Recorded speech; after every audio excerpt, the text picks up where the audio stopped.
I will be asking you some questions and how you will be answering them. Question.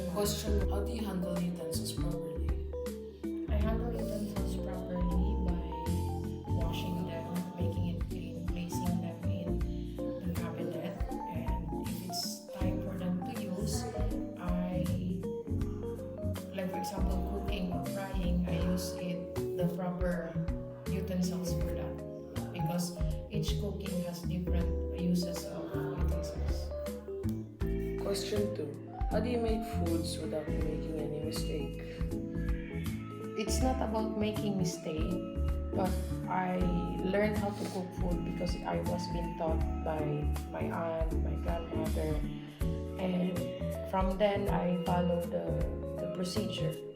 So it depends what kind of food you're cooking, but it's not making mistakes. Sometimes you make mistakes like putting too much salt on it or too much vinegar on it, like adobo. But in time, you will learn how to blend the ingredients perfectly. So it's not about making mistakes.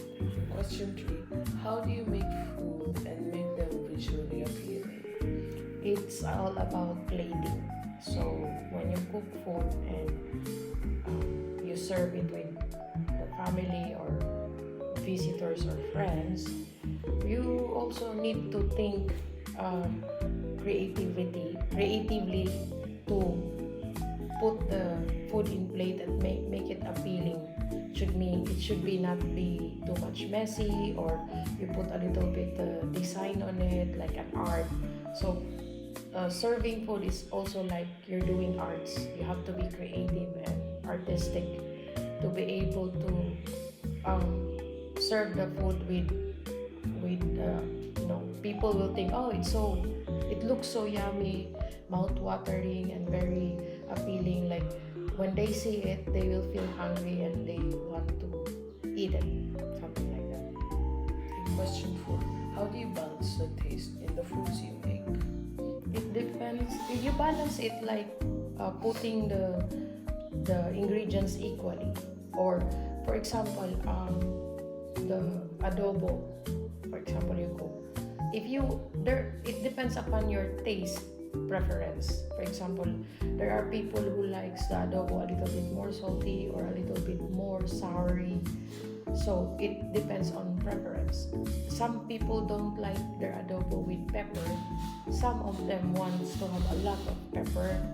So some of them wants to be sweet, and some of them don't want the adobo to be sweet. So it's not the balance, but it's the preference that the customer or people or visitor or your family wants.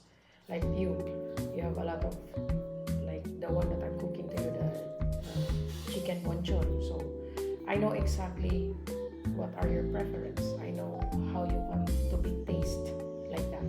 So if I cook to the visitor, I cook the general taste, but with you, I know how to cook it. Okay. What are the foods you usually cook for others in this household?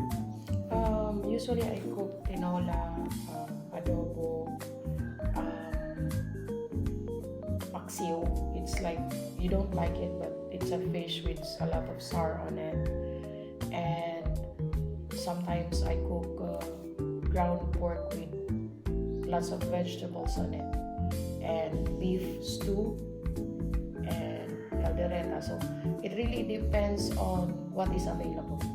Usually I cook what is available on the fridge. I don't have like following a menu for it. Sometimes if it's raining, it's always good to have a soup. So now my mom will be showing you an example of how she cooks. Yeah, I'm going to cook sunny side up egg. Let ma.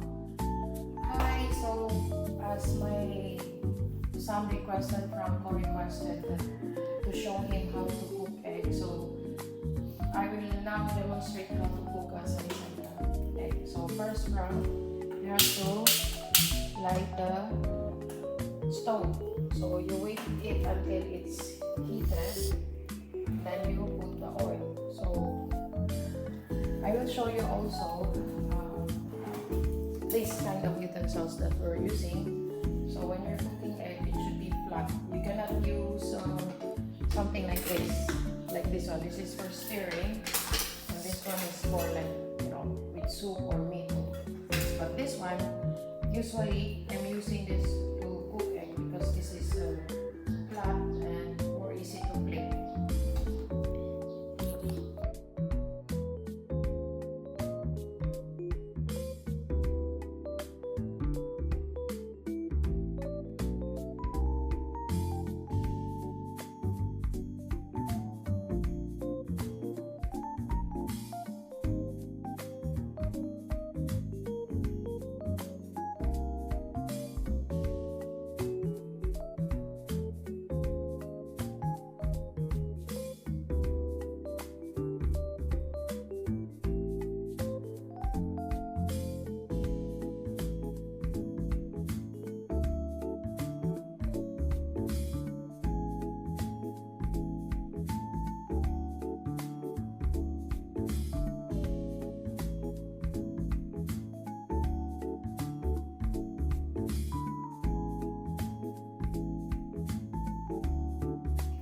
You can either put some other side dish or salad on it, or add some bacons or hot dogs, and this is how you serve it to make